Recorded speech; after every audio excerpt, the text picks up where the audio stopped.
Hello Internet, and welcome to this video about the Battle of Pavia. The second video in my first cliffhanger thing, where I talked about sort of the Italian War of 1521 to 1526, and the run-up to said Battle of Pavia in the late February 1525, which basically ended the war, even though officially it dragged on for about another year or so. But, well, since we're already gotten up to the cliffhanger, let's just get on with it. Enjoy! Okay then, when we last left off, Francis I, King of France, had led a massive army into Lombardy to try to finally take back the Duchy of Milan that the French kings at this point considered part of their inheritance rights, and also lay his hands on whatever else he could manage in the north and south of Italy. The Holy Roman Emperor and King of Spain, Charles V, had a smaller army in northern Italy under the command of his general called de Lannoy, but also an alliance with Venice and the Pope. Now, the Pope had clandestinely broken that alliance and formed a new one with Francis, as this particular Pope wasn't too keen on the Emperor. Now, Francis, instead of following and destroying the smaller imperial army, had decided instead to lay siege to the fortress garrison of Pavia. An attempt to storm the city had failed, so he had instead decided to simply besiege it and force it into surrender due to hunger and lack of supplies. This allowed the imperial forces to be strengthened, and since Charles also lost some men due to the fact that one of his mercenary bands had to retreat when their leader got injured, and he had sent another force under the Duke of Albany south to try to conquer the Kingdom of Naples and raise supplies there in order to support his campaign in the north of Italy, we have a situation where Pavia is garrisoned by imperial forces. Francis is besieging the city with his army, and de Lannoy and his reinforced army is now basically besieging the besiegers. It's not quite like that, but it will do to explain the situation as it was. We are now on the 24th of February, 1525, and de Lannoy realizes that he is now actually running very, very short on supplies. Not to mention the fact that Pavia itself is getting towards a hunger situation, so something has to give. Now, de Lannoy could then either retreat and order the garrison of Pavia to try to break out and join with him to retreat away towards the Alps, but instead, being an aggressive commander and trusting in his newly arrived Spanish arquebus troops, and I'm probably not pronouncing that correctly because I've never been able to, but an arquebus was basically the earliest kind of gunfire weapon with an actual trigger. It was still a single-shot weapon being fired by lighting a fuse and so on, but it actually had a trigger that could, well, this is not a gunfire video. I'm pretty sure others have done that, or I might do it later. This is a video about the Battle of Pavia. Anyway, he decided to attack. So the evening before the battle proper, de Lannoy set his troops in motion. He sent a mass of arquebuses defended by some light infantry in a flanking movement on the French troop, while having his artillery bombard the French camps in order to conceal that movement. He sent a further 15,000 German Landsknecht, which was a sort of heavily armed and yet medium considered German cavalry, out to do another flanking attack, while himself, with the rest of his gunfire troops, as well as the mass of his heavy infantry and heavy cavalry, decided to creep through the central forest that separated him from the French lines in order to make a surprise attack. By 5 a.m. the next morning, everything was nearly in place for the Spanish imperial forces when some French cavalry troops almost blundered into the light cavalry shielding the advance of one of the flanking movements, and a running skirmish developed over much of the French lines. This, of course, sort of warned the French high command and Francis himself that an attack was coming, and he started frantically to get his troops in order. Unfortunately, before an order could be reached to concentrate his army, his primary Swiss mercenary force ran straight into the Landsknechts under Freudenberg and was dreadfully mauled in the battle, removing one of France's flanking defenses from the battle even almost before it started. This meant that the other Spanish flanking force, the arquebuses and the light cavalry, could make a direct assault against Mirabeau Castle, which they presumed was the French high command camp.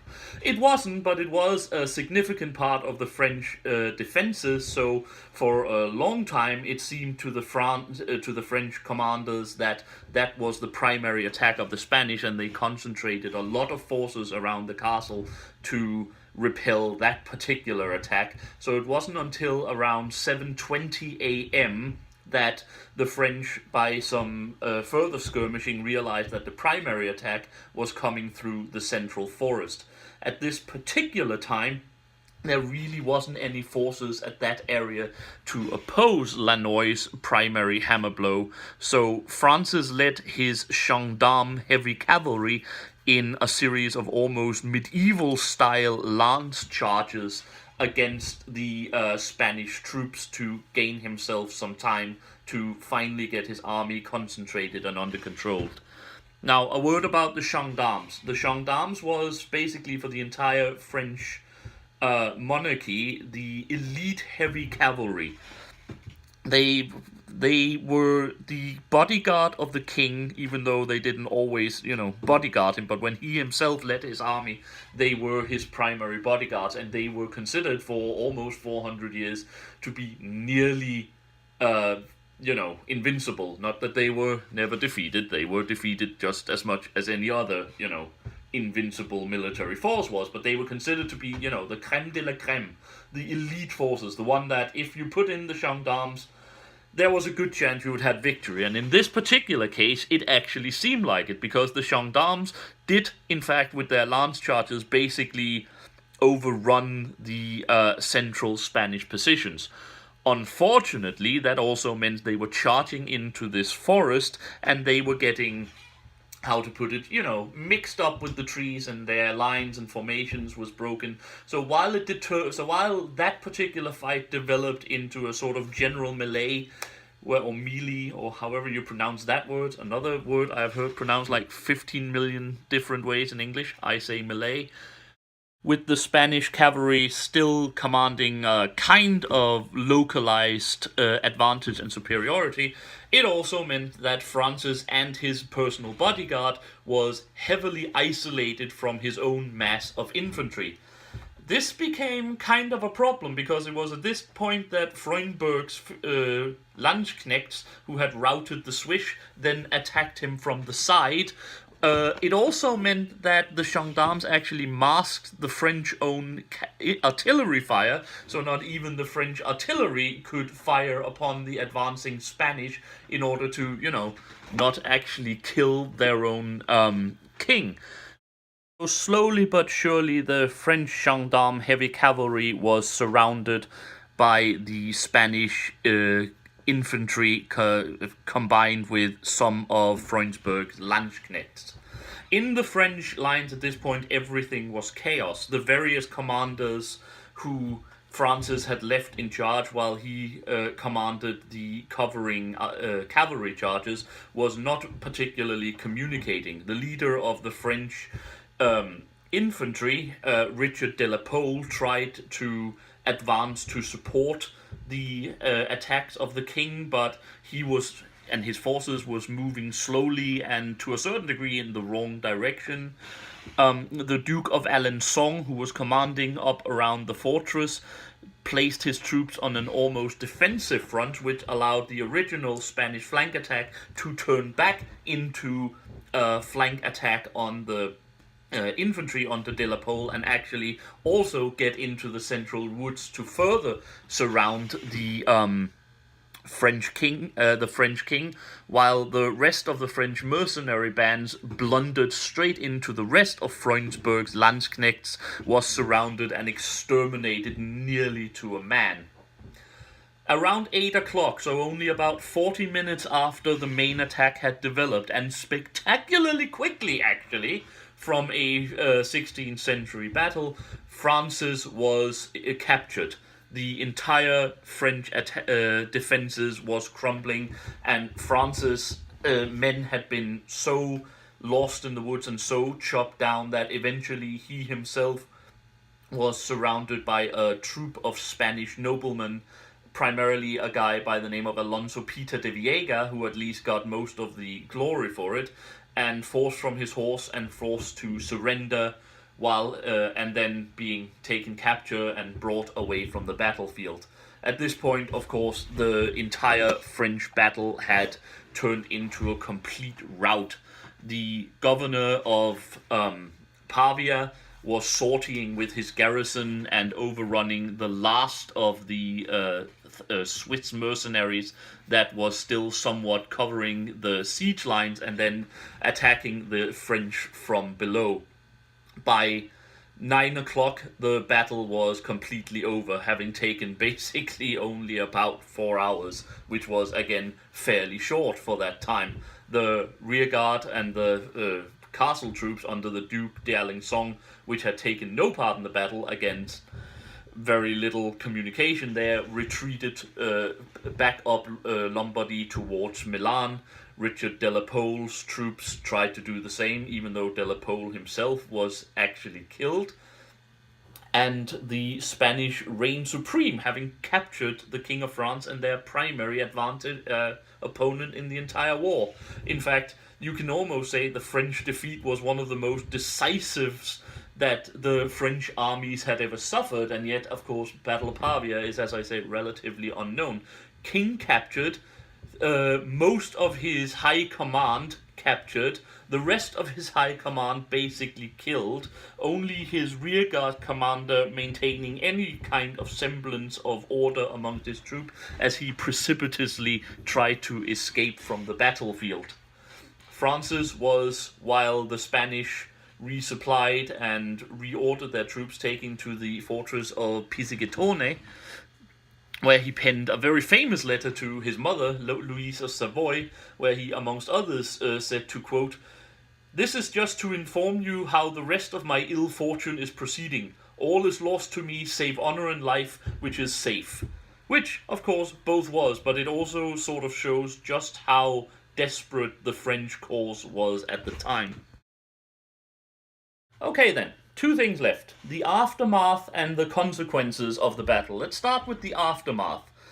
Let's start with Francis, because he is kind of the important one. After being imprisoned in Italy for a while, he was eventually demanding to be taken to Madrid so he could argue the terms of his surrender and ransom and release with Charles himself.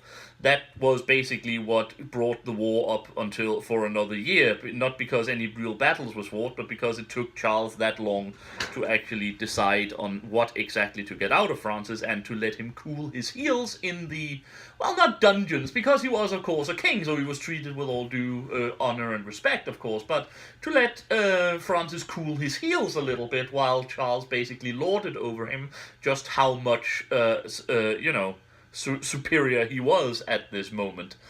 It was also during that time that Francis realized that the Duke of Albany had never even reached the Kingdom of Naples. His army had been lost to attrition and desertion, and he had returned to France without even setting foot in the Kingdom of Naples, so that went well. It was also at this particular moment that the Pope sort of discovered that his secret treaty with Francis probably wasn't a thing he had done anyway, and returned to the imperial alliance that he had never officially left with gusto. Strange how that kind of works.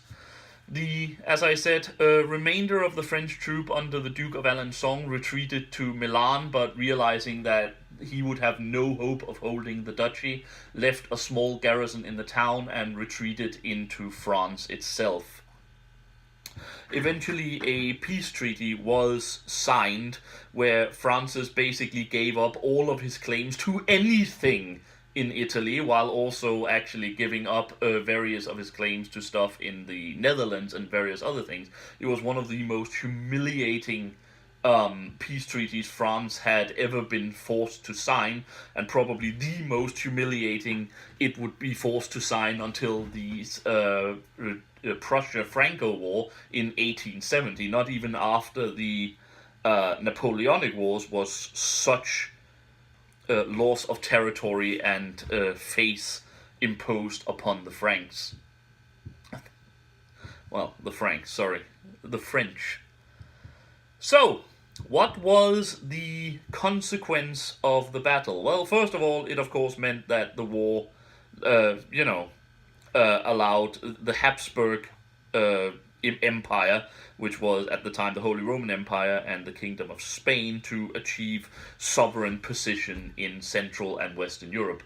At the time, since they were busy, they had some problems in Eastern Europe because the Ottoman Sultanate decided to take this opportunity while the empire was distracted to actually invade part of Eastern Europe, and in fact won a major victory at the Battle of, don't blame me for this, Kovac, I think it's called, and conquered a lot of Hungary and the Balkans, which of course would not be reconquered for another 170 so years. It also, in fact, led directly to the siege of Vienna in 1529 under Suleiman the Great, but that is something for another day. The point is still, it basically put France into a position of despondency that hadn't been seen since, well, France was almost lost as a sovereign nation after the Battle of Agincourt 100 years earlier, and wouldn't be seen again until the Second World War, perhaps? Or again after the Franco-Prussian War of 1870. Therefore, it's perhaps even more important and at least impressive that Francis, finally having negotiated his release, basically immediately repudiated the peace treaty, gathered anew forces, and kept the wars going, actually until under his son, another 40 or so years later, and actually kinda for most of that time managed a draw, even though at the end it turned out that, France kinda lost that round of warfare and was permanently expelled from northern Italy, which fell under the dominion of the Habsburgs. In fact, the Habsburgs was at the same time the only real winners and at the same time the losers of the Italian Wars. I'll get back to that if I ever do a full retrospective of the Italian Wars, but it left the Habsburg as the complete unchallenged dominating force of Western and Central Europe. At the same time, it had also gained them a lot of territories that they could only control militarily, with all the expenses that held, the huge amount of taxation that was being put on the Holy Roman Empire at the same time as the teachings of Luther started to spread, basically led to the 80 Years' War in the Netherlands and eventually to the 30 Years' War. So what can you say about the Italian Wars other than the fact that in the end there was no real winners? There was a bunch of losers, but at the Battle of Pavia, however, there was a clear winner, and that was Charles V, King of Spain and Holy Roman Emperor, who at this point dominated a massive empire stretching from the Baltic Sea across all of Central Europe, northern Italy, the entire Iberian Peninsula, and of course, by this point, an ever-expanding overseas empire in the Pacific Ocean and in the Americas. It left Charles as the most powerful individual in Central Europe, basically, or in Europe as it is, as I mentioned in my previous videos, between the days of Charlemagne and Napoleon. Funny how the other two were French people.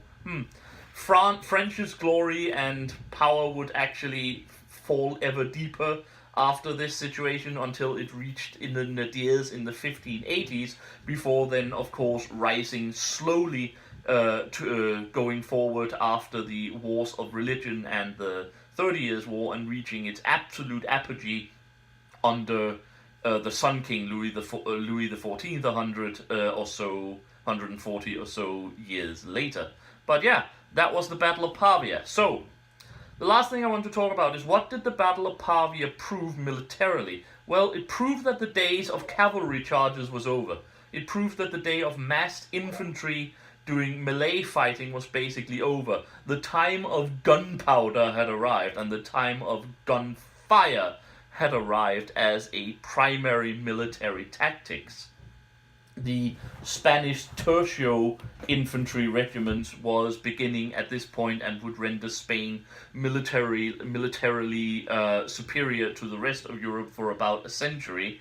It also basically meant that at this point we started seeing the combined pikemen and gunfire regiments that would become predominant for another 2 or 300 years. It basically, already the Italian wars had done some changes in artillery, because that was the first time that people had started using iron cannonballs, which of course meant that instead of firing rock shot, meant that sieges became a lot more interesting, since walls that was designed to resist catapult rock fire would now have to resist cannonball iron gunfire, which actually in the beginning of the war was rather shocking to the Italians, who saw some very sturdy city walls be knocked down in less time than they had ever imagined, even in their wildest dreams. But yeah, Battle of Pavia. One of the greatest defeats the French has ever suffered in battle, and yet a defeat no one really knows about. And I apologize to anyone from France who watches. I don't have a hate boner for France. I will eventually get to a lot of French military victories. I am sorry that for some reason I have just chosen those where France have lost. On the other hand, well, good job on you, Holy Roman Empire fans, and any Spanish who sticks around. Charles V really was your apogee of power and glory. So yeah, I hope you enjoyed this. Well, that was it. I hope you enjoyed that. Holy crap, I even managed to do it in only about 3 minutes this time. Hey, I'm actually learning to say things a bit more shortly than otherwise. Well, the Battle of Pavia, as I said, I've always enjoyed the Battle of Pavia. It's a sort of unknown battle, like when I did the Battle of Poitiers, and yes, I know all my viewers have told me that's not how you pronounce the city. Unfortunately, I am Danish, and it's how I pronounce the city, so tough titty. But yeah, an interesting battle in my opinion, and one that is worthy of being studied, since it's marked more than probably anything the death of the medieval style kind of warfare and the beginning of a more modern style of warfare, though of course in the last 100 or so years everything that was modern about that had been even more overturned than hell, even between 14th century warfare and 16th century warfare. But yeah, the Battle of Pavia. I hope you enjoyed it. I shall return hopefully soon. I shall also return hopefully even more soon with either a new channel or a new series of this channel about news media. So yeah, look forward to that. That's going to be interesting. But until then, I have been the Sage, and I wish you all a very happy day.